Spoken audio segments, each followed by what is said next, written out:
Bien, entonces comencemos. Quiero retomar un poco los aires y el ritmo en el que estábamos tan interesantes.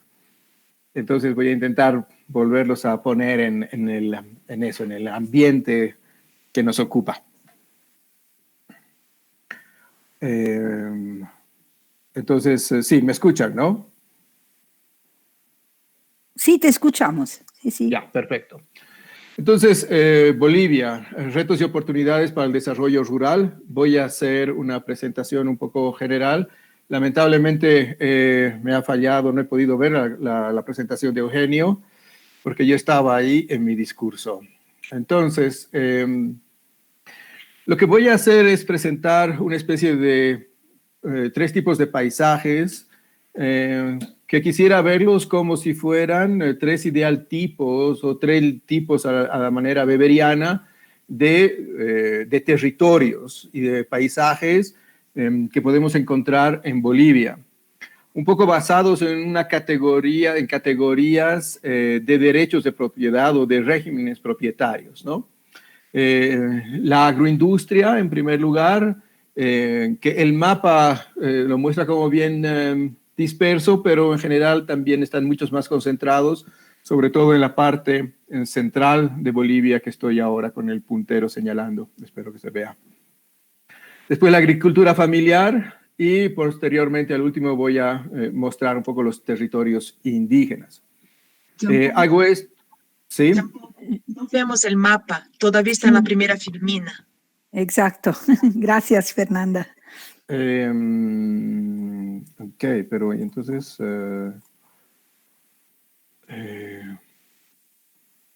porque yo ya había pasado la segunda. Es que no lo tiene en modo de presentación. Seguimos Sí, viendo... creo que está un problema con el modo presentación. Entonces debe tener la pantalla amplia, pero como no en presentación, simplemente en modalidad de trabajo. Sí. Si pincha la siguiente transparencia, a lo mejor no sale automática, la tienes que deseleccionar ahí. Pinchando ahí, a lo mejor se te abre y te va a la otra. Exacto. Ahora, así. okay, Si claro, no puedes hacerlo en presentación, así puedes trabajar. Ya, sí, no, estaba en modo de presentación, pero bueno, pero ahí se puede ver el mapa, ¿sí? Sí. Sí. Ya. Entonces, como les decía, en este mapa lo que se ven con los colores es un poco estas grandes idealtipos o grandes categorías de paisajes / territorios rurales. Y entonces también tenemos los territorios indígenas y los he puesto con dos colores porque, bueno, el código no me ayuda exactamente con los colores, pero el azul morado son estos territorios indígenas, pero a los cuales hay que adherirles también algunas partes verdes, que son los territorios comunales, forestales y propiedades comunitarias.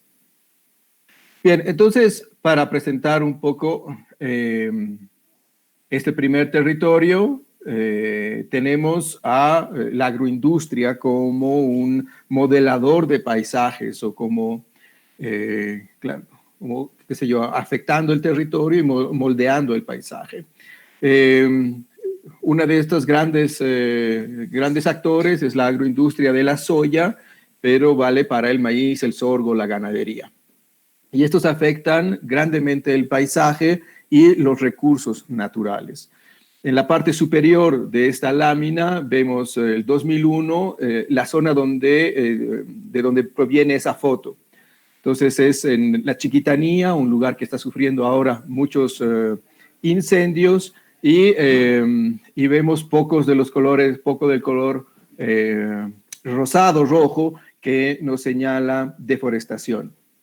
Y entonces vemos el 2007 y el 2011 el avance y la cantidad de deforestación en esta zona. No es solamente esta región, en realidad se multiplica en amplios sectores de Bolivia y de los bosques bolivianos, ¿no? Bolivia es el quinto país más deforestador y de bosques vírgenes, ¿no?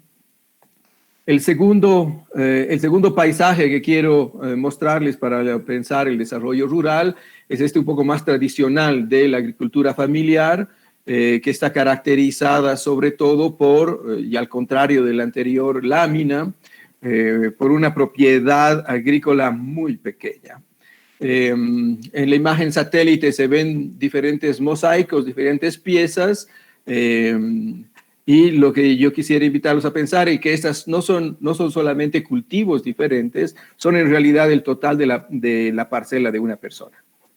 Para tener una idea de esto, es que he seleccionado esta imagen con una cancha de fútbol en la parte superior de arriba, para que tengamos una idea, ¿no? Esa cancha de fútbol son 100 metros por 45 aproximadamente, y entonces podemos ver que muy pocas o casi ninguna de estas propiedades agrícolas tiene ese tamaño.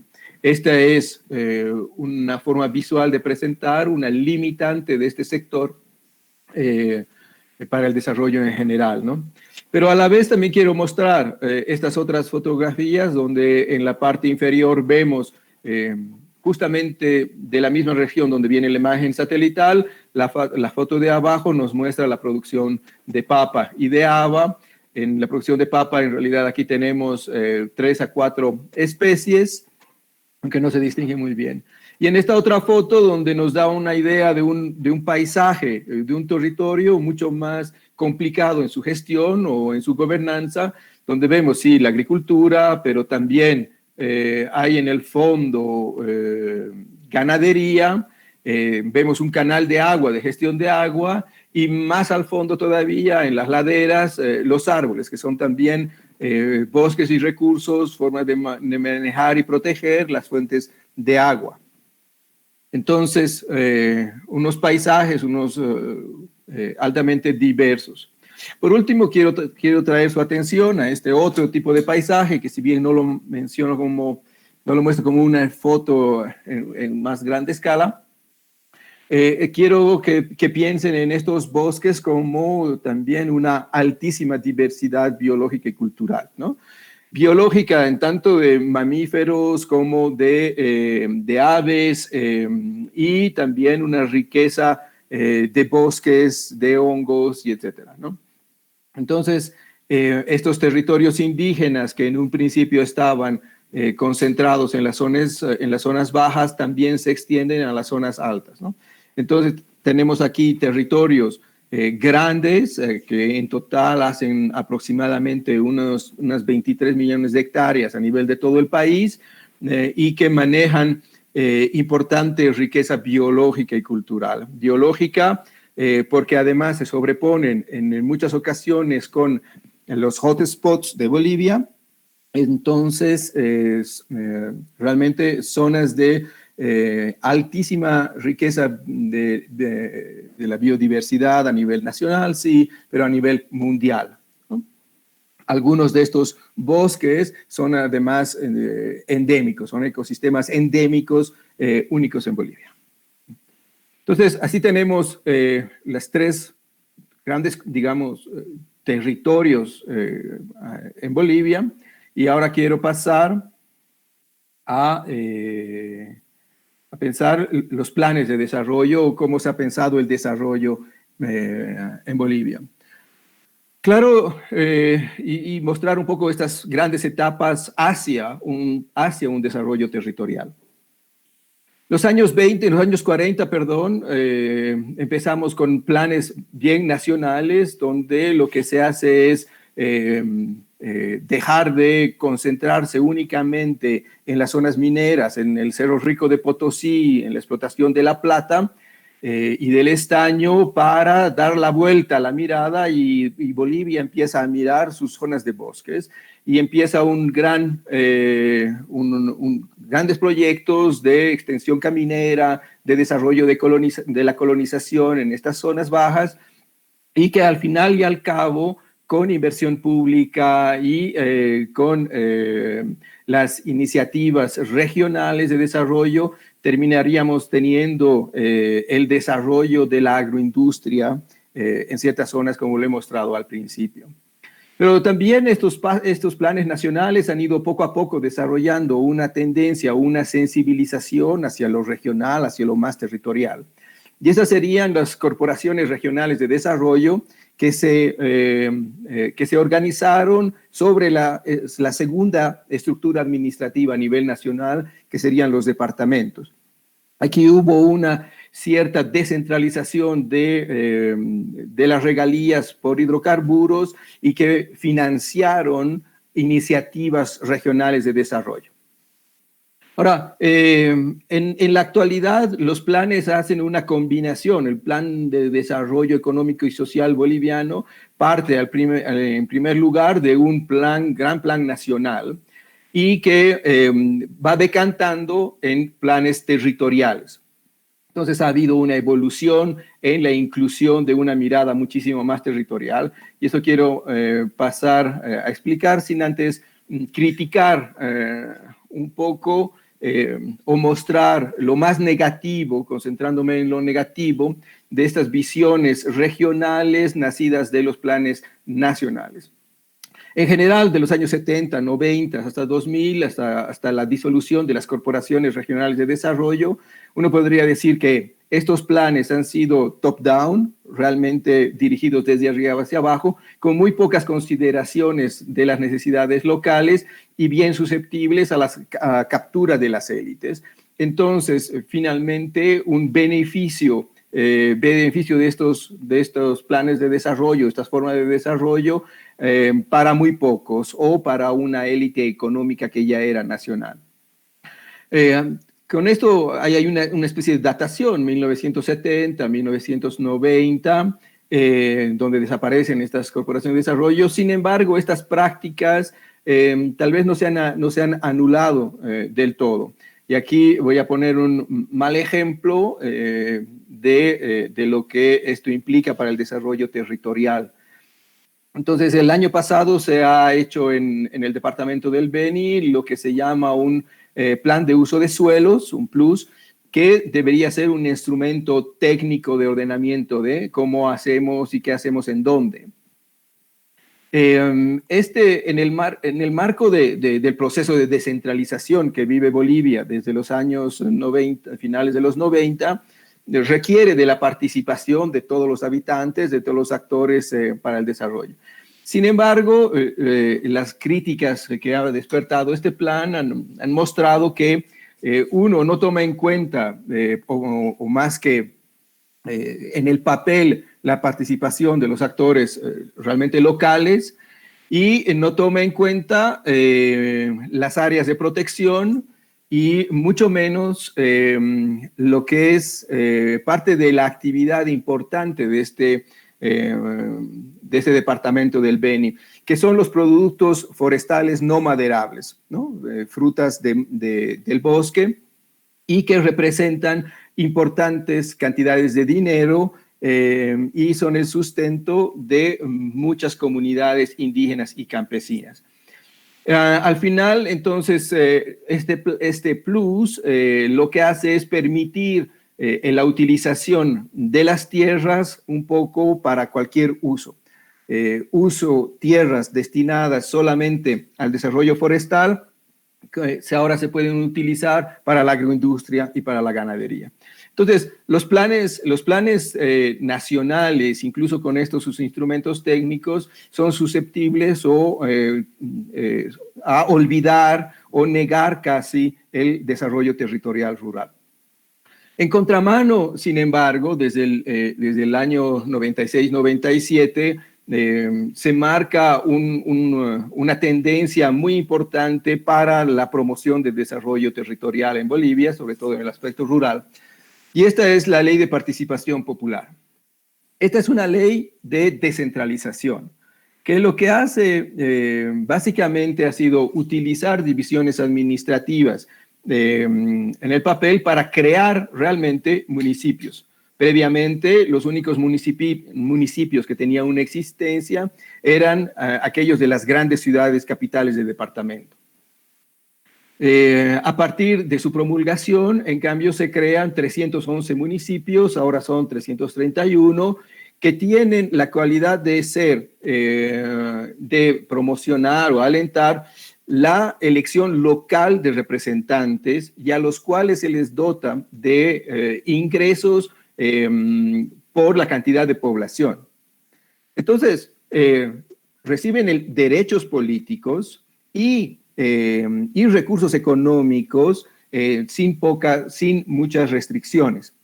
Hay ciertas indicaciones generales sobre porcentajes de gasto hacia las escuelas y educación que deben asumir.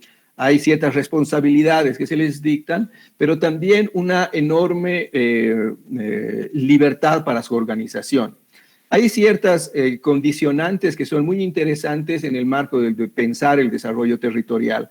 Y es que deberían elaborar planes de desarrollo a 10 años y anualmente. Y esto se tiene que hacer con el control social y con mesas de coordinación con las organizaciones civiles de ese municipio. Esto quiere decir que realmente los actores del desarrollo local se vuelven estas autoridades que ya no son autoridades puestas por el departamento o que viven muy lejos, sino son las autoridades que están al día a día y que uno, después de salir del Chaco, de salir de su terruño, de su producción agrícola, podría encontrarse a su representante concejal o a su mismo alcalde. Entonces, realmente una relación de proximidad muy grande entre los constituyentes y las autoridades. Entonces, realmente las bases para pensar el desarrollo territorial rural, ¿no? Porque todos estos municipios ahora ocupan de verdad todo el país.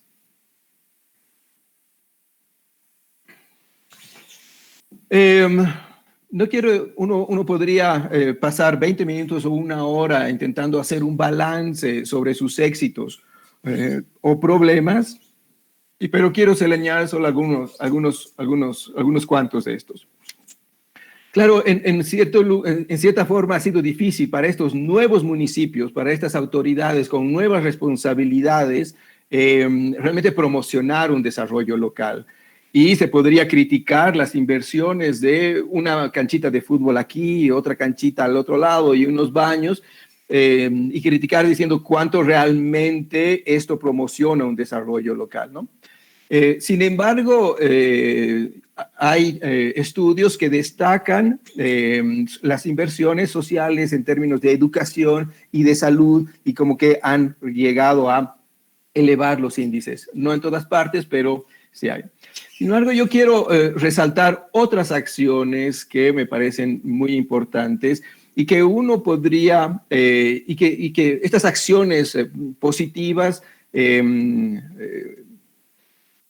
se obedecen a una heterogeneidad de casos. En el primer lugar, he querido resaltar el caso de la creación de esta área de conservación del Bajo Madidi en Bolivia, que es el área municipal más grande de Bolivia y que compite con muchas de las áreas nacionales.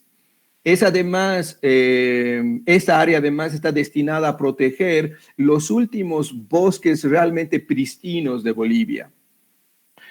Está adyacente además al área del Madidi, que es uno de los grandes hotspots de Bolivia, como ya lo he mencionado. Esta es una iniciativa local del municipio con las comunidades alrededor, indígenas y campesinas, y que se han organizado para esta actividad y donde se está ahora desarrollando. Esto es muy nuevo, tiene apenas un año y algo, y donde se están promocionando nuevas actividades turísticas.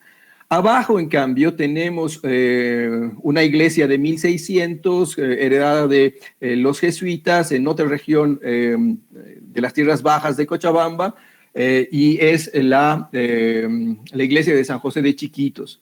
Resalto esto porque es una iniciativa mucho más municipal, no en base a recursos naturales, pero sí a una herencia cultural. Los jesuitas introdujeron la música barroca, música clásica, y en esta zona se desarrolló la producción de música clásica por parte de los indígenas mismos, ¿no? Entonces aquí es realmente el rescate de un patrimonio cultural a nivel mundial. Esto está hecho a manos de los municipios, del municipio principalmente. Para leer más detalles de esto, les invito a revisar las buenas prácticas de San José de Chiquitos que hemos enviado en el marco de este proyecto. Otro caso de estos importantes es el del Parque Toro Toro, que también es parte de las buenas prácticas que hemos enviado. Entonces, aquí tenemos una riqueza de huellas de dinosaurios, una de las colecciones de huellas de dinosaurios más grandes en el mundo, y además de estar situada en una zona de alto interés geológico.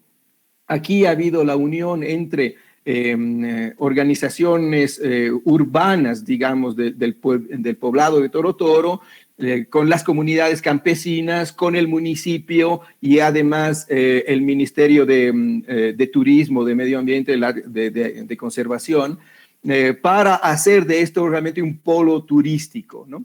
En donde se puedan combinar beneficios económicos con beneficios ambientales y culturales. Entonces, estos son solo parte de los buenos ejemplos que uno puede citar a partir de este nivel municipal para el desarrollo territorial en Bolivia. Pero quiero ir un poco más abajo en esta presentación casi geográfica de los actores bolivianos para concentrarme en lo que yo creo son las semillas o las bases de este desarrollo, estas potencialidades que serían los actores, comunidades campesinas y los territorios indígenas, los territorios de origen que ya les he mencionado hace un rato, ¿no?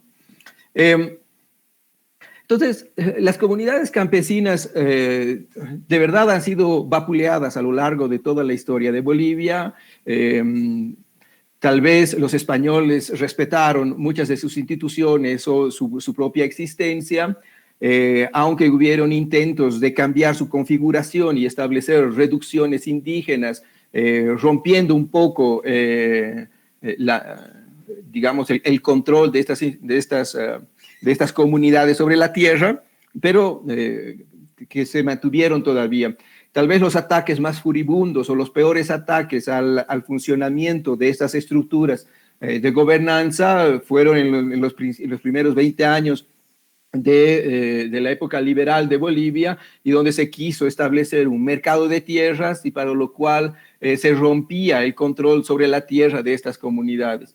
Esto se dio marcha atrás en cierta medida a partir de la Revolución Agraria, la Revolución Nacional de 1950, y donde se establece la reforma agraria y una especie de titulación de tierra de los campesinos. También coincide con esta época, bueno, previamente, la creación de sindicatos campesinos.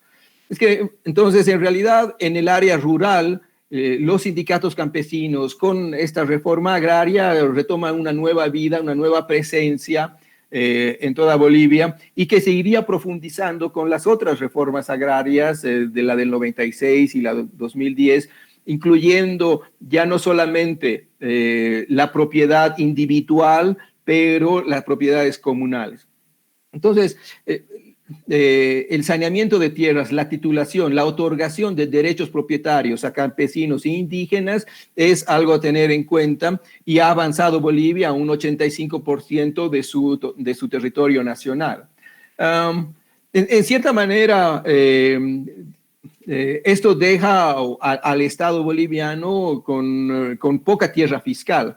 Aquí tenemos que un 25% de lo titulado es tierra fiscal, o sea, tierra del Estado boliviano, pero esto corresponde en su gran parte a tierras, a las áreas protegidas nacionales que ya están ahí delimitadas. Entonces, realmente la tierra le pertenece a los indígenas, a los campesinos y a los empresarios, y el Estado tiene realmente poco control para hacer nuevas áreas protegidas, ¿no?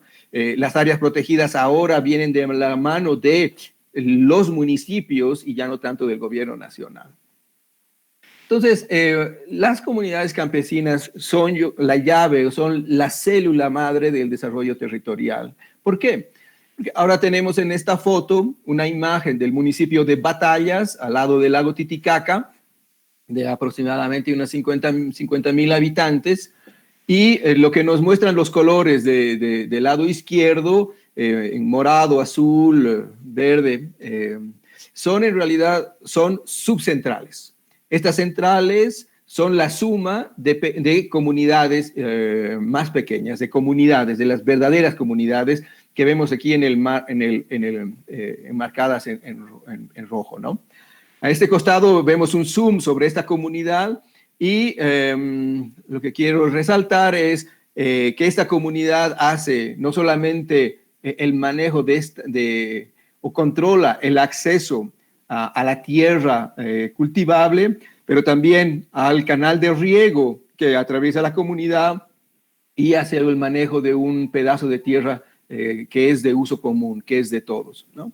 Esta es una situación común en Bolivia y que les muestro aquí otro caso de una comunidad adyacente, pero esta vez varias comunidades se organizan para manejar un área comunal, intercomunal, digamos, que es que lo que dice AINOCA, llama la estancia. Pero además, todas estas comunidades se organizan para manejar los deshieles de los Andes. Vemos aquí 2 lagos continuos y que proveen de agua a toda la zona. Todas estas comunidades se organizan para manejar los canales y las fuentes de agua propias, pero además para la distribución general de este recurso, del agua, ¿no? Ok. Entonces, quiero pasar a rápidamente a este otro actor territorial, a este otro actor que me parece que es esencial en las condiciones actuales de Bolivia, y son los territorios indígenas. Como ya he mencionado, el campesinado boliviano ha sido vapuleado en sus derechos siempre. Pero tal vez la situación para los indígenas de tierras bajas es aún peor. No solamente han sido explotados, hasta esclavizados en Bolivia, pero sus derechos sobre las tierras han venido mucho más tarde que el de los indígenas, que el de los campesinos de tierras altas o de los valles. Hay que esperar hasta 1992, a raíz de una masiva marcha de los pueblos tierras indígenas, sobre todo de esta parte que estoy señalando con el puntero, de la parte media, que se logra que el Estado boliviano reconozca su existencia y su derecho a la tierra. En 1996, entonces, se constitucionaliza a través de una reforma parcial de la Constitución boliviana el derecho de que ellos obtengan tierras comunitarias de origen, las TCOs. Y esto viene, además, entonces, en un momento que es un momento clave para la historia boliviana, y es porque coincide con la municipalización, la ley de participación popular en la que he hablado hace un momento, pero también con otras reformas que van en el mismo sentido, en el mismo espíritu de la descentralización, y son la ley forestal y la ley de reforma agraria del 96 y 97. La ley forestal otorga a los usuarios de los bosques una gran potestad para decidir de la explotación de los bosques, ¿no? Bajo condiciones de sostenibilidad. La ley agraria además les empieza a otorgar derechos de propiedad ya no individuales, pero colectivos, lo que no estaba dentro de la práctica de la reforma agraria anteriores, ¿no? De la revolución agraria.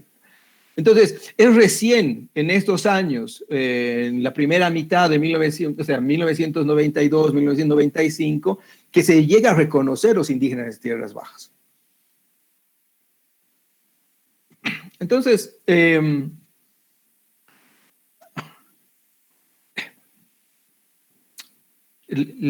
estos actores indígenas, campesinos, son la piedra fundamental, son la oportunidad más grande que tiene Bolivia para un desarrollo territorial.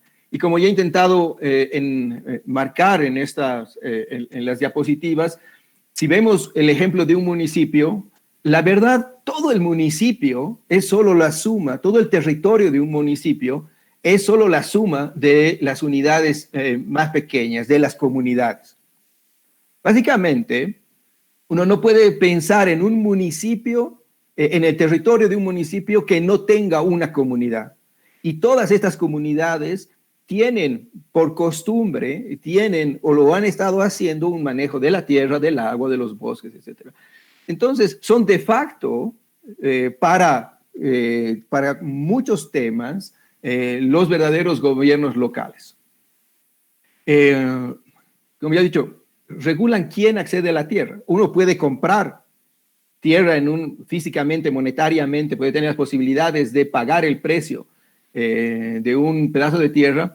Si la comunidad, si el sindicato se oponen, no podrías tener acceso a esa tierra. Esa es la verdadera significancia e importancia de las comunidades. Mantienen control, acceso a la tierra, mantienen lazos de reciprocidad entre los miembros de las comunidades, controlan el agua y sobre todo, finalmente son los mecanismos que hacen posible la acción colectiva. La acción colectiva que es lo necesario para organizar, es decir, bueno, ¿qué queremos hacer? ¿Cuál es la visión de futuro? ¿Qué es lo que queremos realmente implementar? Turismo, producción, agroforestería, etcétera. Son estas condiciones de organización colectiva, se basan en estas comunidades, entonces, y en estos sindicatos, ¿no?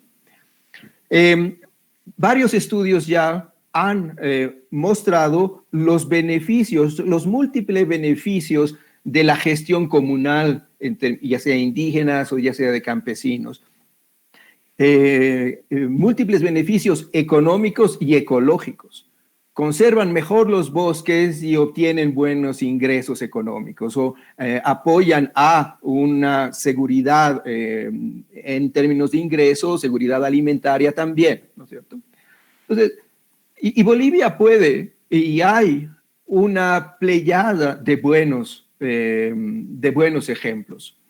Aquí he resaltado estos dos sobre el control del azaí, de la cadena de producción del azaí, que es el fruto de una palmera, y donde este estudio destaca que la sostenibilidad de esta producción se basa en el conocimiento local del manejo de esta. No cortarla, no podarla o plantarla en ciertos lugares, etcétera. Todo un conocimiento ecológico de la dinámica del bosque que garantiza su sostenibilidad.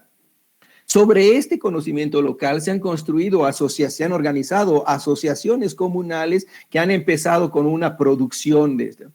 A nivel de todo el departamento de Beni, de donde viene esta experiencia, los montos de producción de estos frutos son enormes, ¿no? Depasan por mucho lo que se quiere hacer a nivel industrial, que sería la ganadería, por ejemplo, sin ninguno de sus efectos ambientalmente debatibles, ¿no? Entonces, esto del azaí, esta producción del azaí conserva el bosque, es ambientalmente sostenible y beneficioso, si lo quiere, es económicamente redituable y no tiene, para ponerlo así como en paralelo, las desventajas de estas industrias extractivas de la ganadería o de la soya, ¿no? Pero sin embargo, lo que resaltan aquí también estos autores es que igual tienen, a pesar de todos estos grandes éxitos, grandes dificultades para conectar con los planes de desarrollo que vienen a niveles más grandes, más nacionales, regionales o incluso municipales. Estas iniciativas se han llevado en pequeños poblados que no son ni siquiera ciudades intermedias, pero entonces están un poco fuera de lo que es el mainstream del desarrollo en estas regiones y que se plasman en estos instrumentos de planes de uso de suelo que he mostrado hace un ratito. Por otro lado, también tenemos un ejemplo de un ecolodge en el altiplano al lado del Sajama, que es la primera montaña más alta de Bolivia, 6.600 algo metros sobre el nivel del mar. Y es entonces un emprendimiento de hotelería manejado por comunidades. Quería resaltar este ejemplo porque ha sido un inicio, ha sido promocionado, desarrollado y con mucho apoyo de la cooperación internacional, sobre todo alemana. Y funciona muy bien, pero uno podría criticar que desde 1917 a la fecha, desde que se comenzaron los municipios como actores importantes de promoción del desarrollo local, estas iniciativas no cuenten con el rol principal o líder de los municipios, ¿no? Entonces, si bien encontramos otras situaciones, esto es también algo que me llama la atención. Ahora, para decir que hay desconexiones, que a veces hay desconexiones entre los diferentes niveles de planificación del desarrollo y que estas iniciativas rurales, locales, parecen no están teniendo los beneficios de scaling up que deberían tener. Y si pensamos en que todo el territorio nacional boliviano está compuesto de microunidades locales territoriales, entonces hay que realmente pensar en cómo scaling up el desarrollo, porque ya no estamos hablando de iniciativas dispersas aquí o allá. Entonces, además quiero resaltar como retos los problemas que se tienen entre estas unidades y los de desarrollo territorial. Aquí muestro un ejemplo de la TCO de los indígenas yudacarés en partes del trópico boliviano, selva siempre verde con mucha pluviosidad, y que obtienen su título de propiedad después de como 5 años de estar haciendo los trámites, como el 2002. Entonces, el 2002 se establecen se les da estas tierras que ellos habían ocupado desde tiempos de la colonia, ¿no? Pero progresivamente al lado tenemos a pequeños productores campesinos, en este caso productores de hoja de coca del Chapare. Lo que nos muestran las fotos es el avance de la deforestación también. Pero yo quiero resaltar sobre todo en la parte superior del área indígena también un gran número de deforestación. O sea, una cantidad importante de deforestación, lo que no se esperaría. En realidad, estos son invasiones de los campesinos sobre o dentro de las tierras indígenas. A nivel nacional, las autoridades no han podido solucionar este tema. Lo que nos muestra este ejemplo es que estas unidades de desarrollo territorial que pueden tener todas las ventajas que en la práctica, pero también en la teoría, si quieren, vemos la teoría de los bienes comunes y las variables más frecuentemente relacionadas con un buen manejo económico y ambiental. Bueno, estas condiciones teóricas, pero en la práctica las encontramos en Bolivia. Sin embargo, estas enfrentan enormes retos, ya sea entre ellos, entre indígenas y campesinos, pero también y sobre todo con los otros planes de desarrollo, como sería la gran industria, ¿no? La gran industria también impide por mucho que se realicen estas potencialidades. Entonces, para concluir, Bolivia tiene en estas unidades grandes oportunidades, pero enfrentan retos más importantes aún. La coordinación entre los diferentes niveles de desarrollo, ya sean territoriales o nacionales, es una de ellas. Los conflictos entre actores por las tierras es otro que acabo de señalar. Quiero decir 2 palabritas sobre esto de los cambios institucionales. Y tal vez voy a volver un poco aquí arriba. Cambios institucionales me refiero, si estas unidades campesinos e indígenas pueden realmente llevar a cabo procesos de desarrollo territorial exitosos en muchos ámbitos, es porque son una comunidad, porque son actores, organizan bien, digamos, su actividad colectiva. Sin embargo, y esto quiere decir entonces instituciones de gobernanza.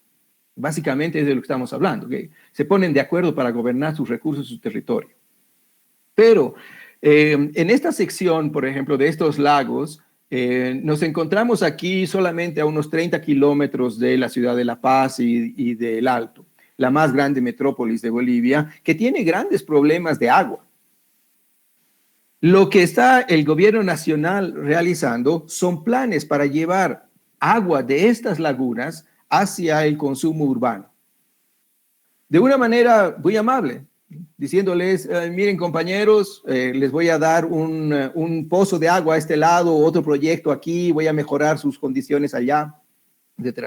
Pero lo que están haciendo es llevar esa agua hacia otro lado. Y después lo que hacen y lo que les dicen es, ¿por qué no se organizan de esta manera? Ya nos ponemos de acuerdo, ahora ustedes organícense de esta manera para la gestión del agua. Eso es realmente un proceso de cambio inducido muy fuerte, porque lo que les está diciendo, en otras palabras, todas las reglas y las instituciones de acción colectiva que ustedes han diseñado en los últimos 100 años, día a día construyendo estos arreglos, ahora cámbienlos por estos. Entonces, aquí tenemos la inclusión de una problemática casi global de escasez de agua por cambio climático y de necesidades cada vez más grandes por el crecimiento de las urbes, para decir, bueno, hay toda esta necesidad de agua, aquí tenemos el agua, y ahora ustedes, compañeros locales que han estado usando esa agua desde hace tantos años, cambien cómo se están organizando, ¿no? Entonces ahí hay presiones, y esto vale para el agua, pero también para el bosque, también para las innovaciones tecnológicas para la producción de agricultura, también introducen o están introduciendo cambios institucionales a niveles locales, a niveles de estas unidades territoriales que ya hemos visto su evolución histórica, ¿no? Finalmente, sobre todo para las comunidades campesinas, procesos de migración y de vaciamiento de estos espacios, sin mencionar que estos mismos cambios producen también una pérdida de confianza en el relacionamiento de estos actores locales y entonces que sabotean o hacen mucho más difíciles los acuerdos colectivos que son justamente los que permiten sus éxitos ambientales y económicos. Eso es todo. Muchas gracias. Muchas gracias, Jean-Paul. Verdaderamente interesante, sobre todo para la complejidad que induce esta presentación en el marco de una consideración sobre territorios que son de alguna manera desposesados de la posibilidad de decidir en algunos casos sobre la gobernanza de los recursos. Esta última reflexión sobre la gestión del agua es formidable, ¿no? En este sentido, porque muestra muy bien la contradicción, los poderes centralizados conectados con el productivismo, una cierta modalidad neoliberista de entender los recursos, el uso de los recursos, la centralización ciudadana en relación al campo, la necesidad de un análisis multinivel, sobre todo en una condición como la de la Bolivia, donde la cuestión de la propiedad sobre las tierras, la propiedad indígena ha sido tan importante y al mismo tiempo tan malintesa, no considerada, no bastante considerada. Y creo que eso va a ser un tema en este sentido muy importante para considerar desde una otra perspectiva muy clara y fuerte la dimensión cultural y cómo esta se entrelaza, se conecte con los temas del desarrollo rural, de la sostenibilidad de los procesos, de la participación de comunidades en los procesos de decisión, sobre la toma de decisión sobre el territorio. Espero que haremos pronto ocasión de tornar, ¿no?, sobre esto, de llegar a discutir nuevamente con los otros colegas, con las preguntas de estudiantes, etc. Y ahora pienso, entonces, muchas gracias. Voy a pasar la palabra a Federico Vargas Lehner, porque sea posible que terminamos con todas las presentaciones y después tenemos ancora un momentito para discutir ya hoy sobre muchísimas cosas que hemos dicho en esta tarde o mañana para vosotros. Entonces, no sé si Federico está. Sí, Leticia, aquí estoy. Oh, Muchas gracias. Muchas gracias. A ti la palabra. Sí. Entonces, voy a ver para compartir mi pantalla. Exacto.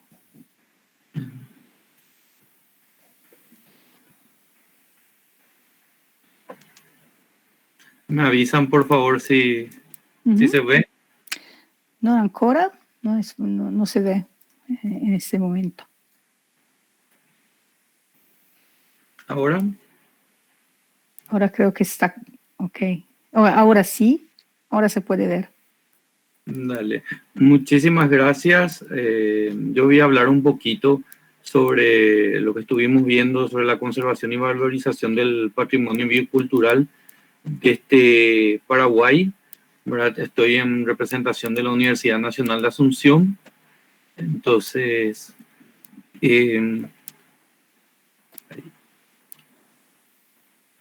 a mí me gustaría poder tocar, digamos, 3 puntos principales en mi presentación, que es hablar un poquito sobre los pueblos indígenas del Paraguay, su patrimonio biocultural y cuáles son las estrategias de conservación y las amenazas a este patrimonio. Entonces, a modo de introducción, en Paraguay se han identificado 5 familias lingüísticas de los pueblos indígenas que en total aglutinan a 19 pueblos, ¿verdad? Entre las más conocidas están los guaraníes, que ya estuvimos escuchando un poquito cerca de los Mudá en Argentina, los lengua mascoy, los guaycurús, los samucos y los mataco mataguayos, ¿verdad? En Paraguay tenemos 2 regiones bien marcadas diferentes, ¿verdad? El Chaco, o región occidental, y la región oriental. Los guaraníes son los únicos habitantes hoy día originarios todavía de la región oriental. Y de los 5 grupos guaraníes existentes, 4 están en la región oriental, que son los Mudá, los Abá, los Pain y los H. Todos los otros pueblos indígenas se encuentran en el Chaco paraguayo. En cuanto a la población, de acuerdo al último censo que se realizó en el año 2012, ¿verdad? Los Mudá guaraní, los Abá y los Pain, junto con los Nivaclés, son los 4 pueblos con mayor población. Y por otro lado, los Tomarajo y los Guaná son los pueblos, digamos, ya con menor cantidad, ¿verdad? Inclusive los Tomarajos solamente se han identificado como Tomarajos 152 personas. En la distribución territorial, como les dije, ¿verdad? Son la mayor parte de los rojos, son pueblos guaraníes, se sitúan en la región oriental, principalmente en el este y en el norte del país, ¿verdad?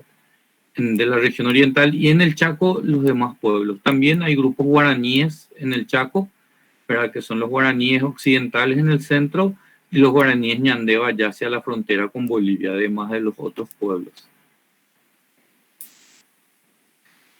Hablar del patrimonio biocultural del Paraguay es hablar del patrimonio de los pueblos indígenas, ¿verdad? En los pueblos indígenas, como se sabe, tienen una característica, una relación mucho más cercana, intensa con la naturaleza, y eso se ha reflejado en lo que es el patrimonio cultural del Paraguay. En los pueblos indígenas en el Paraguay no han hecho grandes construcciones ni han dejado un patrimonio físico, sino más bien es el conocimiento sobre la relación con el ecosistema natural, con el agroecosistema del Paraguay, ¿verdad? Y cómo uno lo puede manejar de manera sostenible y sustentable, ¿verdad? El Paraguay, junto con el sur del Brasil, es considerado una de las fuentes de origen de distribución de 13 especies, ¿verdad? Entre las que se resaltan estas, ¿verdad? El maní, las batatas, la mandioca, diferentes tipos de zapallos y calabazas, el algodón, un tipo de pimiento, la piña, la yerba mate conocida, ¿verdad? Porotos y también una que siempre se menciona, ¿verdad? Que es la stevia. En cuanto a... Perdón. Ahí. En cuanto al origen de estas especies, se han encontrado registros de variedades silvestres, principalmente del murucuyá o pasionaria, de maní, de diferentes tipos de pimientos, de mandioca, de diferentes tipos de stevia, de la guayaba, de piña, palmito, géneros de papa, algodón, yerba mate y tabaco, ¿verdad? El que mayor cantidad de registros, o sea, de sitios donde aún existen variedades silvestres es el Murucuyá. También hay registro en 53 sitios de especies silvestres de la mandioca, por eso se le considera a Paraguay como un sitio de dispersión de la mandioca. También palmitos y piña silvestre. Les voy a hablar un poquito principalmente sobre el conocimiento de los guaraníes, porque es lo que más yo manejo. Los guaraníes, el guaraní es el segundo idioma más utilizado en los nombres científicos de las especies vegetales, ¿verdad? Después del latín. Los indígenas guaraníes reconocían aproximadamente unos 1.100 géneros botánicos pertenecientes a 40 familias botánicas. Muchísimo este conocimiento se ha utilizado para el desarrollo de diferentes tipos de medicamentos, ¿verdad? Tanto a nivel de medicina natural como extractos farmacológicos, ¿verdad? Aquí hay un listado de algunas de esas especies, algunas más conocidas, otras menos, ¿verdad? Pero son el conocimiento de los guaraníes de su medio natural es uno de los patrimonios bioculturales más importantes del Paraguay, ¿verdad? Para ellos, desde la visión, desde su cosmovisión, cada ser cumple un rol, una función dentro del ecosistema. Ellos, por ejemplo, en la agricultura no conocen las palabras como malas hierbas o ese tipo, sino que cada una de las especies vegetales cumple un rol, ya sea de indicación. Dentro de la agricultura, por ejemplo, utilizan muchísimo a lo que nosotros llamamos malas hierbas como indicadores de desgaste de suelo.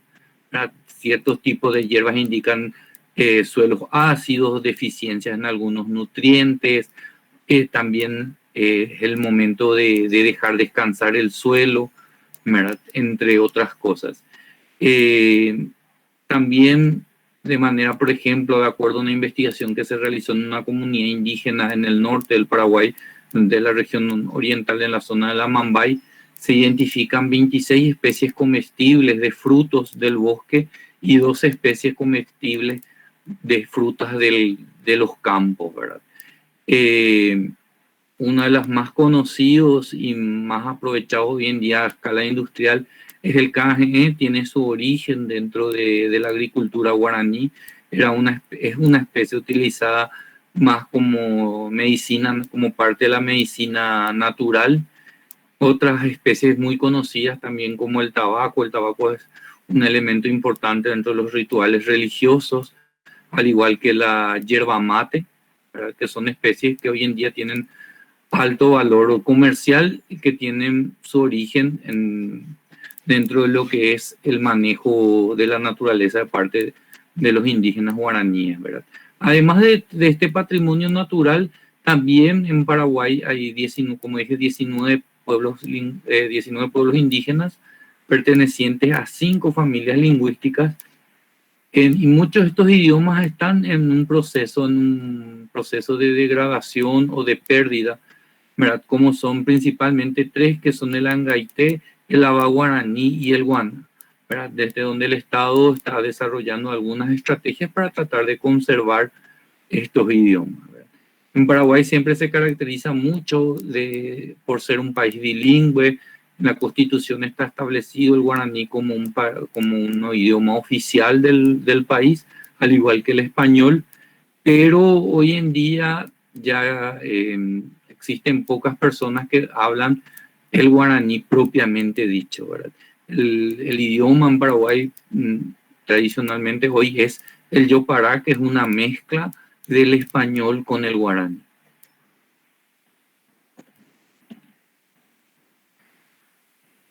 Además de este conocimiento, existe una gran variedad de alimentos aprovechados por los pueblos indígenas, ¿verdad?, a partir de las condiciones naturales. Este es un listado rápido que hizo la FAO en conjunto con el gobierno nacional sobre los principales alimentos de los diferentes pueblos, ¿verdad?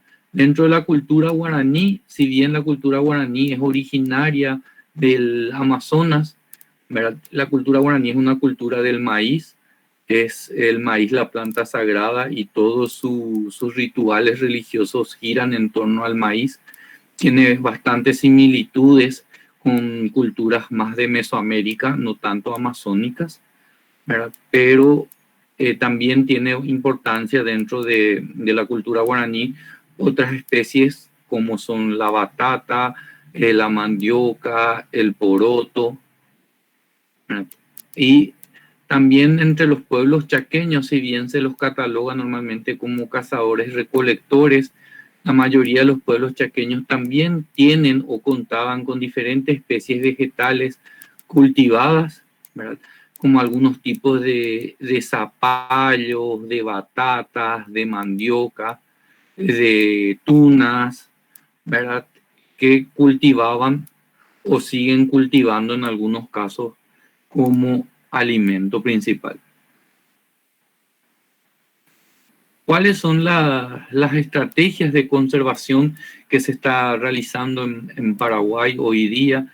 En primer lugar, importante, en Paraguay contamos con un Plan Nacional de Cultura, ¿verdad?, que está vigente hasta el año 2023. Dentro de este Plan Nacional de Cultura se puede identificar dentro del eje 2 de procesos culturales, dos líneas de acción que en alguna u otra manera están vinculadas directamente a lo que es el patrimonio de los pueblos indígenas, ¿verdad?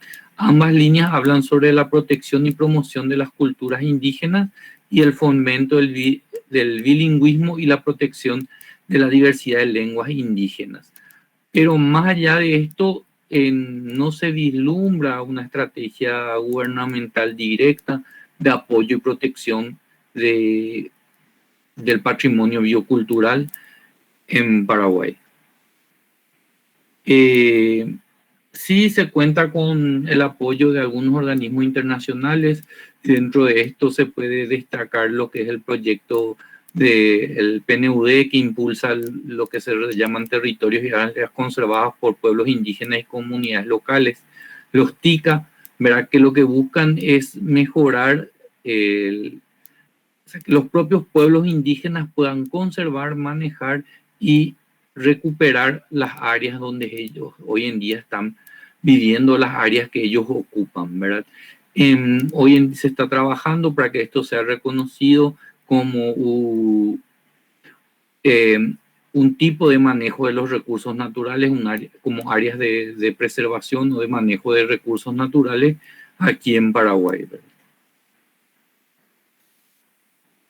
Además, también en Paraguay se reconoció en el año 2001 como Patrimonio Natural y Cultural el territorio de los Ayoreo Totobiegoso, ¿verdad?, que se encuentra situado dentro de lo que es la biosfera del Gran Chaco, del territorio de la UNESCO, ¿verdad?, que es uno de los últimos pueblos indígenas donde se sitúan los últimos grupos de pueblos indígenas no contactados de fuera del Amazonas, ¿verdad? Entonces esta es un área bastante grande que se ha conseguido declarar como patrimonio cultural aunque tiene diversos tipos de amenazas. Otra área importante es el Tecojaguazú San Rafael, un área tradicional de los Mbudá guaraní que está en el sur del país, entre los departamentos de Caazapá y Itapúa. Es un parque nacional mezclado con áreas privadas, pero de aproximadamente 70.000 hectáreas, donde viven diversos tipos de comunidades indígenas, algunas con territorio titulado a su nombre y que son parte del sistema de protección y conservación del Parque San Rafael. Dentro de las áreas oscuras aquí en el mapa son los territorios indígenas dentro del parque. Y, por ejemplo, a modo de ejemplo, en una investigación que se hizo en el año 2014, dentro de esta área se han encontrado siendo cultivados por los guaraníes unas 20 variedades de maíz, 12 variedades de batata, 10 variedades de sandía, 8 variedades de melón, 7 variedades de poroto, 5 variedades de mandioca, 7 variedades de caña dulce, 7 variedades de avilla, que es otro tipo de poroto, 3 variedades de maní y 2 variedades de poroto manteca. Además de estas estrategias, el Paraguay ha reconocido por ley 3 patrimonios culturales, ¿verdad? El tereré y todos sus remedios naturales. El tereré es una bebida que se toma fría a partir de la yerba mate. El cajaé, que es la stevia rhodiana, que hoy en día es utilizado en la industria alimentaria como edulcorante, y alimentos como locros y sopa paraguaya, que son alimentos en base al maíz. Estos 3 están reconocidos por ley, además de otros patrimonios culturales también, como tenemos el patrimonio reconocido por la UNESCO, que son las ruinas jesuíticas en el sur del país. Y a modo de cierre, ¿verdad? En todo este patrimonio enfrenta diferentes tipos de amenazas, ¿verdad? Pero cuando estamos hablando de biodiversidad, una de las principales amenazas reconocidas por los pueblos indígenas es el avance de la agricultura empresarial, ¿verdad? Ellos, de acuerdo a un estudio que nosotros hemos realizado en un área importante de la región oriental, el 100% de las comunidades indígenas percibe como a la amenaza a la degradación el avance del agronegocio, que genera diferentes tipos de conflictos, tanto a nivel interno de las comunidades indígenas como externos, que están muy vinculados a la lucha por la tierra. Si bien Paraguay desde el año 1984 reconoce el derecho a la propiedad comunitaria de las tierras por parte de las comunidades indígenas, hasta hoy en día sigue existiendo muchas comunidades que aún no han podido acceder a este derecho, u otras que los han accedido pero sin el acompañamiento o el apoyo del Estado, han entrado en un proceso de degradación cultural, lo que ha generado diferentes tipos de conflictos internos y genera muchas veces familias enteras sean expulsadas de esos territorios y este territorio se ha alquilado a productores de la zona para la producción principalmente de soja. Entonces, esto en líneas generales es mi presentación. Muchas gracias. Muchas gracias, Federico. Muy interesante para mí como antropóloga primariamente, creo por todos finalmente. Estaba evaluando también que la última recomendación es que UNESCO ha realizado sobre el patrimonio inmaterial de Paraguay también y de parte de América Latina, en la última reunión intergobernativa. No es un caso que es centrado sobre capacitación de las comunidades, de la participación de comunidades a los procesos de conservación y valorización de su propio patrimonio biocultural, que después muchos años UNESCO ha trabajado mucho en Paraguay como en otros países de América Latina sobre la idea de trabajar en la escuela como elemento primario de difusión de una conciencia en las comunidades del valor de este enorme patrimonio biocultural, ¿no? Entonces, de los bienes comunes, de la diferencia, de la biodiversidad, sea cultivada que selvática, ¿no? de la forestal. Creo que están muchísimos temas a profundizar para nuestro proyecto, porque está mismo un tema conectado con los procesos de capacitación que en parte son justamente pensados como procesos endógenos, ¿no? Internos al país, pero como tú decías en tu presentación, mucho ha sido realizado en los últimos años, en las últimas décadas, por la intervención desde facilitadores y mediadores de Europa, ¿no? Esto pone un problema, si volvemos político, ¿no? de agency, ¿no? de capacidad de las comunidades del Paraguay y de otros países de Latinoamérica de hacer su propio camino en términos de desarrollo de los sitios, de la conservación, de las estrategias de conservación, aunque basando sobre experiencias que pueden ser maturadas o ya verificadas en otros contextos como los de Europa, ¿no? Creo que están muchísimas cuestiones. El problema, por ejemplo, de no hacer demasiado, como diría, ulteriormente actividades de promoción y de valorización que sean de alguna manera colonialistas, ¿no? De aplicar modelos de desarrollo rural y del desarrollo de estrategias de valorización que sean desde Europa ver otros países que necesitan, al contrario, de evaluar sus propios caminos de desarrollo de conservación, que creo pueden ser extremadamente creativos y diferentes de lo que Europa ha justamente producido por su mismo contexto, ¿no? Y en el mismo tiempo la posibilidad de un excambio extremadamente interesante en términos de experiencias entre esas dos realidades, porque finalmente en Europa el sistema de conservación y de valorización ha avuto una forma de cristalización en un momento, ¿no? Y puede encontrar en el cambio con otras realidades, yo creo, una importante modalidad de cambio, de renovación. Creo que sea extremadamente útil. Muchas gracias. Allora, nosotros somos a las 6:30 y las 2:30 para vos. Hemos ancora un poco de tiempo si están ya preguntas y cuestiones y comentarios desde ya ahora. Y si no, podemos pensar de tomar. Mañana será un día muy lleno de cosas, de presentaciones, y también el miércoles será así. Estaremos en la plataforma Teams.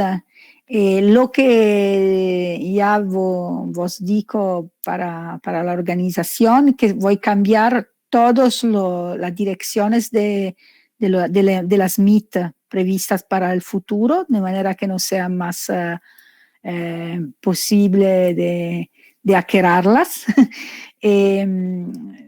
Entonces, en la tarde de hoy voy a enviarle nuevos enlaces solo exclusivamente para los inscritos que no son pasados en algún folleto externo. Y después vamos a encontrarnos en la Teams para todas las otras actividades. Si están cuestiones, usted la palabra, evidentemente. Y os recuerdo de enviar, por lo que ya no lo han hecho, como Federico, por ejemplo, que ya lo envié, de enviar las presentaciones en PowerPoint, ¿no? Para cargarlas en la plataforma interna. Muchas gracias. Leticia, ¿puedo decir algo? Roberto Bustos. Claro. No, la primera cuestión es felicitarte por el esfuerzo enorme que estás haciendo, me imagino, y que nosotros vamos también a tener que realizar, y la capacidad para superar las cuestiones que se presentan de improviso como las que hemos visto. Nos ha introducido en el tema perfectamente todas las ponencias que has seleccionado, y creo que nos da las pautas para discutir en los próximos días en profundidad este uso del patrimonio en procesos de desarrollo y lo que involucra para las comunidades, pero también para las comunidades originales, pero también para cada uno de nosotros en nuestros propios territorios, en una perspectiva de diversificarlo y de entrar en procesos de desarrollo. Por eso quería darte las gracias específicamente.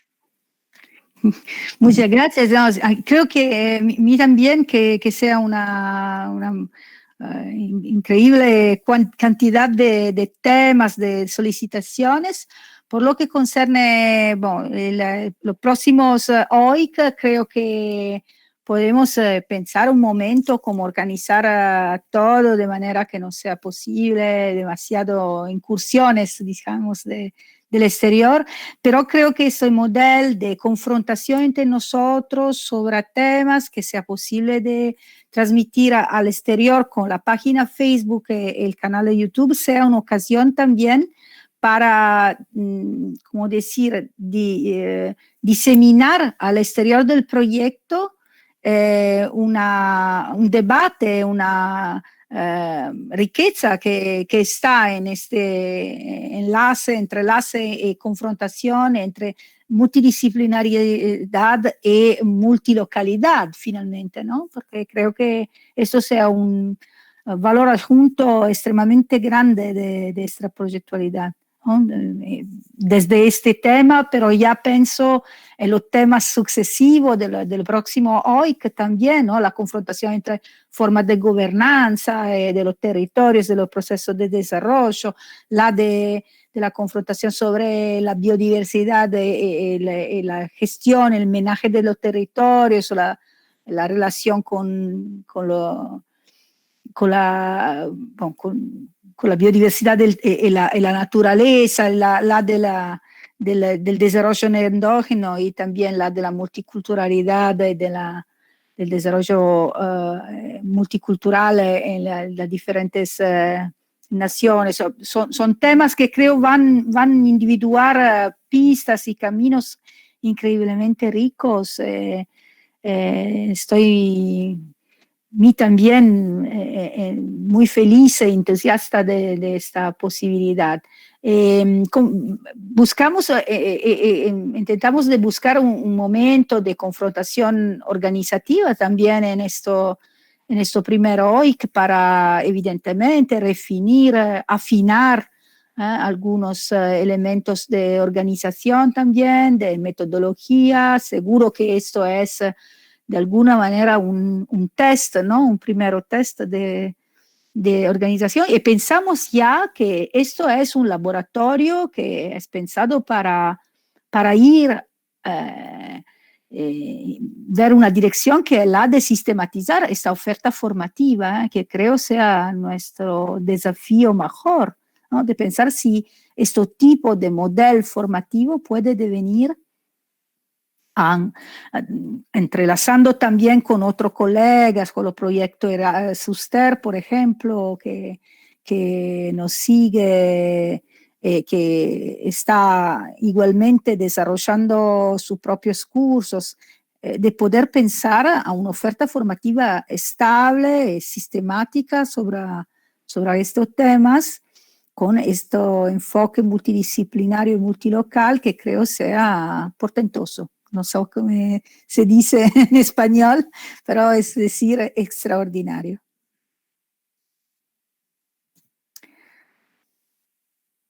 Entonces, muchas gracias, Roberto. Sí, estoy de acuerdo que debemos donar relevo e importancia a estos temas. Gracias. Gracias a ti. ¿Están otros o podemos, no sé, si están cuestiones o no veo en la chat preguntas desde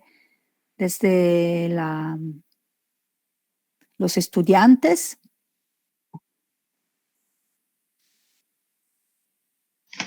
Hola Leticia, soy Enrique. ¿Qué tal? ¿Cómo están? Hola, muy bien.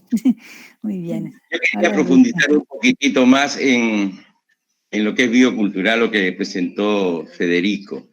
La diferencia está en que, digamos, unos tienen riego y otros solamente es agricultura de secano. Esa es la importancia que debemos de valorar, porque en lo que es secano se maneja climáticamente.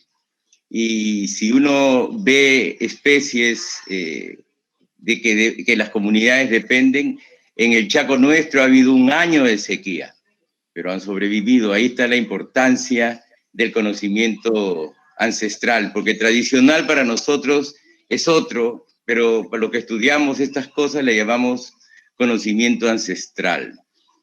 Me ha tocado también el tema del maní silvestre, descubrirlo, ¿verdad? Con un equipo hace muchísimos años, en un ambiente que nadie, digamos, hubiese dado un centavo, porque es un ambiente seco, arenoso, donde solamente llueve 400 milímetros al año y con temperaturas de 50 grados. Entonces, por eso es importante si podemos de repente verlo así, de secano y de riego. Gracias. Sí, muchas gracias. No sé si Jean-Paul entiende contestar o comentar de algo. Para mí es extremadamente importante. Esa cuestión del agua, lo decía antes, extremadamente revelatriz, claro, ¿no? De alguna manera. He seguido en los últimos congresos de antropología, sea europea que americana, muchísimas relaciones sobre esto, sobre la capacidad, por ejemplo, de tratar el tema del seco y de la dificultad de aprovisionamiento del agua a través de conocimientos tradicionales o la recuperación, por ejemplo, no solamente de conocimientos, sino de una manera de conservar, de reducir el uso del agua, ¿no? Una cura del agua que es un valor finalmente extremadamente cuidado en la comunidad tradicional. Creo que eso es verdaderamente un tema. Hace algunos años en Hamburgo me preguntaron de pensar seriamente con algunos colegas de universidades europeas, pero de Mediterráneo también, sobre la posibilidad de un doctorado internacional sobre el agua, ¿no? Como multidisciplinario. Y creo que eso dona la dimensión de cuánto puede ser un tema realmente en los próximos años, sobre todo revelador. Sí. No sé si Jean-Paul entiende decir algo.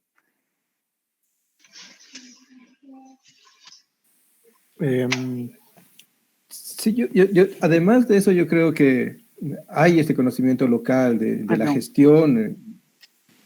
¿Me escuchan? Sí. Sí, sí. ¿No es cierto? Pero, y básicamente la forma de organizarse es una especie de tecnología de gestión, ¿no?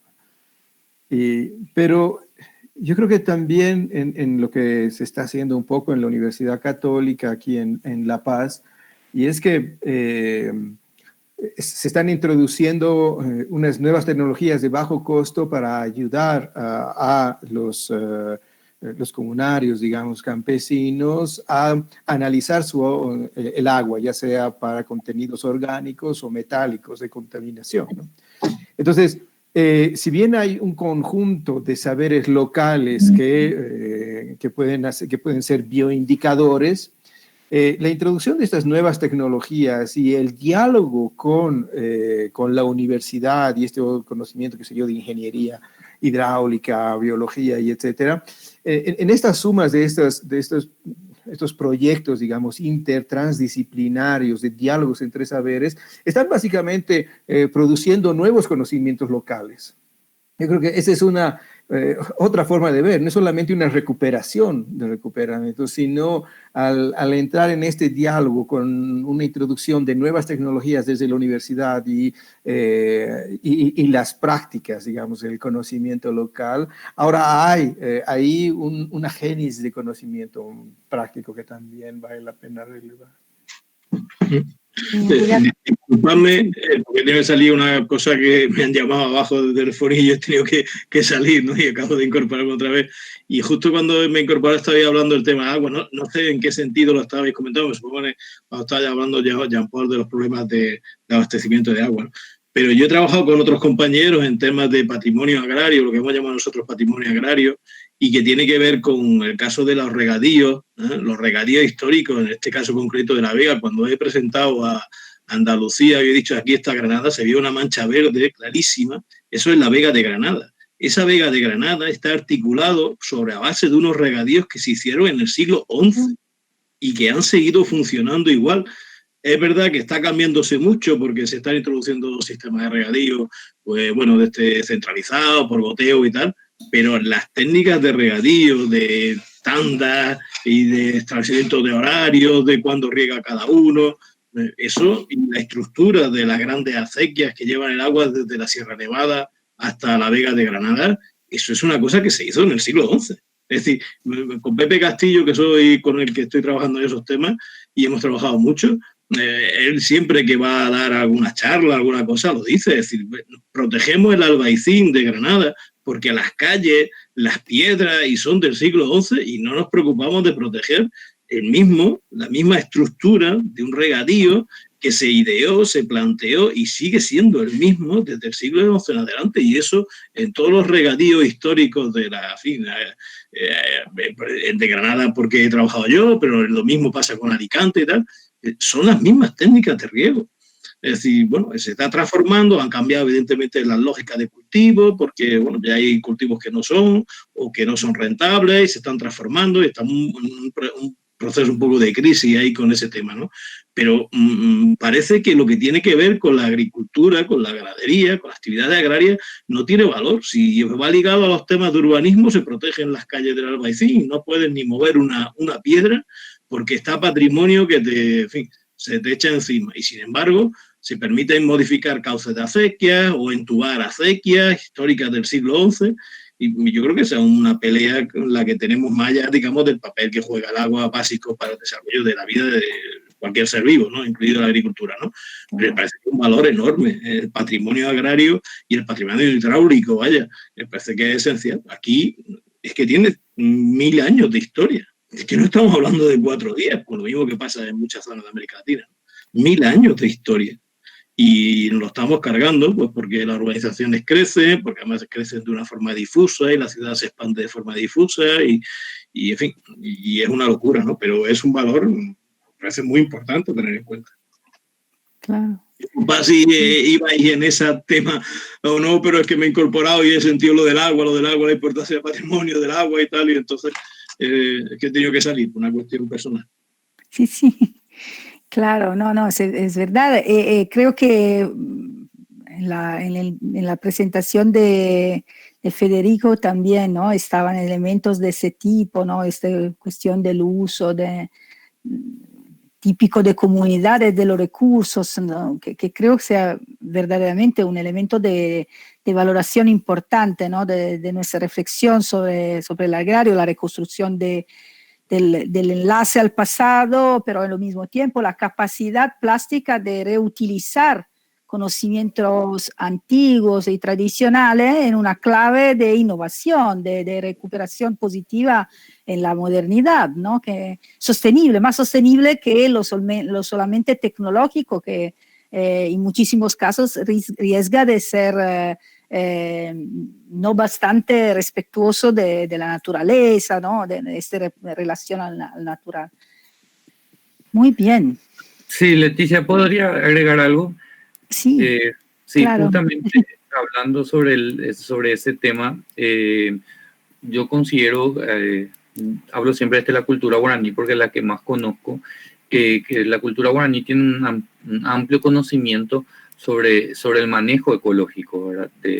Sobre la funcionalidad ecológica de estos sistemas en estas condiciones climáticas, ¿verdad? De clima tropical de Paraguay, del sur de Brasil, norte argentino, el territorio tradicional guaraní, y son, yo creo que conocimientos clave para las infraestructuras ecológicas que uno podría armar para ir pensando en sistemas productivos agrarios mucho más sostenibles, ¿verdad? Ellos conocen muchísimo las interacciones que se dan entre especies vegetales, con insectos, con el clima. Si bien hoy en día el clima ha cambiado bastante con respecto a los cultivos tradicionales o al manejo tradicional que ellos han tenido, pero siguen de igual manera dando respuesta. O sea, los cultivos guaraníes que se desarrollan en un ambiente más parecido al que ellos están acostumbrados, o sea, todavía dentro del bosque, dentro del monte, sufren muy pocas pérdidas por sequía, por ataque de plaga, por exceso de lluvia.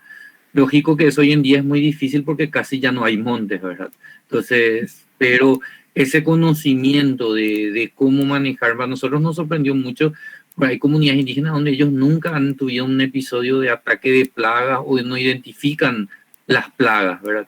Para ellos no, el término plaga no existe, ¿verdad? O sea, hay veces que algunos cultivos por A, B motivo se pierden, pero el sistema está diseñado de forma tal que esa pérdida no afecta al total, ¿verdad? Igual sigue habiendo comida, igual sigue habiendo otros cultivos que, digamos, solucionan el que se ha perdido, ¿verdad? Entonces, para ellos, tampoco ellos tienen, por ejemplo, dentro de su agricultura tradicional, un sistema de control de malas hierbas, ¿verdad? Ese tipo de acciones tampoco para ellos tiene mucho sentido, ¿verdad? Sí, hoy en día, con la introducción de la agricultura moderna, han incorporado esos conceptos, ¿verdad? El de control de plagas, el control de hierbas, pero en la agricultura tradicional no tienen porque el manejo se hace a través de las sinergias entre los elementos del ecosistema. Yo creo que es un campo muy rico, principalmente si lo encaramos desde una visión de la agroecología. Entonces, justamente de poder usar esas interacciones que ellos conocen y ellos manejan, inclusive hablando del tema del riego, ¿verdad? Si bien la región oriental del Paraguay, una zona con mucha lluvia, ellos no poseían, digamos, sistema de riego ni ese tipo de tecnología. Lógico, estamos hablando de una agricultura que abastece de consumo a la familia, ¿verdad? Que genera excedentes ocasionales que son compartidos a través de fiestas, pero no el suficiente excedente como para que otros grupos de personas puedan sobrevivir sin cultivar, ¿verdad? Sino que era una agricultura donde cada uno tenía que producir sus propios alimentos, ¿verdad? Pero yo creo que la riqueza está en el conocimiento ecológico que se tiene del medio ambiente, del ambiente donde uno está, ¿verdad? Sí, esta de alguna manera la demostración ulterior, si necesitamos de la complejidad, pero al tiempo mismo de la posibilidad del potencial de nuestro proyecto, ¿no? Porque finalmente lo que estamos tratando hoy pensando en términos de conservación de los patrimonios bioculturales, los saberes tradicionales, de conocimientos de las comunidades, va a tornar nuevamente de una otra perspectiva, por ejemplo, en el OIC de Paraguay sobre agroecología, ¿no? Puede ser revisado y repensado en el OIC que toma estos contenidos, esas perspectivas desde el punto de observación de la ecología, de la sostenibilidad de prácticas comunitarias como elemento de sostenibilidad mejor en términos de territorios frente al cambio climático, etc.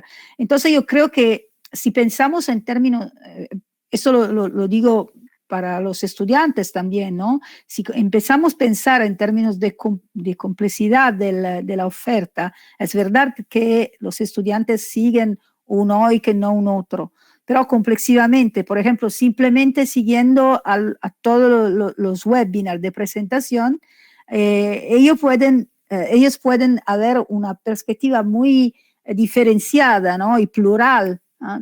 Sobre todos los argumentos que estamos individuando en este primer momento de confrontación.